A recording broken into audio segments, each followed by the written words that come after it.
Maintenant, quand on t'apporte une information, on veut te faire rentrer dans une histoire, parce que c'est un peu la mode, d'accord, dans une histoire de couple ou une histoire dans un conflit entre un frère et son frère, ou peu importe, une histoire. Pose-toi les 3 questions. Est-ce qu'il y a un intérêt pour que je rentre vraiment, j'intervienne vraiment dans ce conflit-là? Deuxièmement, s'il y a un intérêt, est-ce que j'ai les capacités? Est-ce que j'ai les capacités, j'ai les outils pour pouvoir intervenir?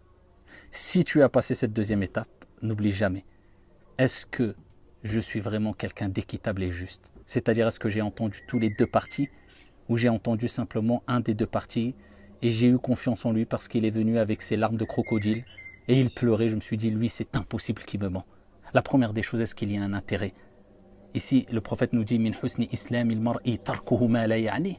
Ce qui fait partie du bel islam de la personne, c'est le fait de délaisser ce qui ne le regarde pas. Ça ne te regarde pas? Comme on dit dans Darija Trolf Sokrasek. Et ça, je m'inclus dedans. Hein. On est obligé quelquefois d'utiliser des termes un peu crus pour réveiller les consciences. C'est pas tes affaires. Oui, mais quand même, c'est mon frère. Est-ce qu'il y a un intérêt vraiment que tu rentres? Oui, il y a un intérêt parce que je vais apporter du bien, je vais réconcilier, je vais arranger les choses, et je vais repousser une injustice. Ok, très bien, pas de souci. Abshir, réjouis-toi, c'est très bien. Je fais partie des gens, Inch'Allah, qui vont réconcilier. Par contre, deuxième chose, est-ce que tu as les outils? Est-ce que tu as les capacités? Ici, est-ce que tu pourras assumer le fait d'intervenir et entre ces 2 personnes? Tu as l'expérience, tu as la science. Allah subhanahu wa ta'ala, il nous rappelle que concernant nos sens, وَلَا تَقْفُ مَا لَيْسَ لَكَ بِهِ عِلْمٍ, et ne prononce pas ce dont tu n'as aucune connaissance. إِنَّ السَّمْعَ وَالْبَصَرَ وَالْفُؤَادَ كُلُّ أُولَٰئِكَ كَانَ عَنْهُ مَسْئُولًا.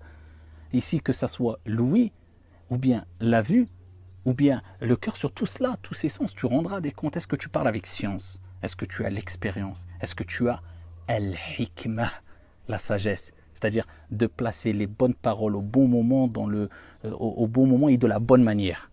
Tu sais le faire. Abshir, réjouis-toi, Allah ibarak, tant mieux pour toi. Et bien maintenant, passe à la 3e étape. 3e étape, c'est quoi? Eh bien, c'est d'écouter les 2 parties. Et ça, c'est une maladie qu'il y a chez beaucoup de personnes. On n'écoute qu'un parti. Oui, mais j'ai confiance. Même si c'est ton père, même si c'est ta mère, même si c'est ton frère, même si c'est ta sœur, on écoute les 2 parties. Allah subhanahu wa ta'ala nous dit dans le Coran, وَإِذَا قُلْتُمْ فَعْدِلُوا وَلَوْ كَانَ ذَا قُرْبَى. Et quand vous parlez, soyez équitable, juste, même s'il s'agit d'un de vos parents. C'est ça la justice et l'équité. Et Allah Jalla wa Ala dit dans le Coran, Inna Allah ya'murukum an tu'addu al-amanati ila ahliha wa idha hakamtum an tahkumu bil adl. Allah subhanahu wa ta'ala, eh bien, vous ordonne de restituer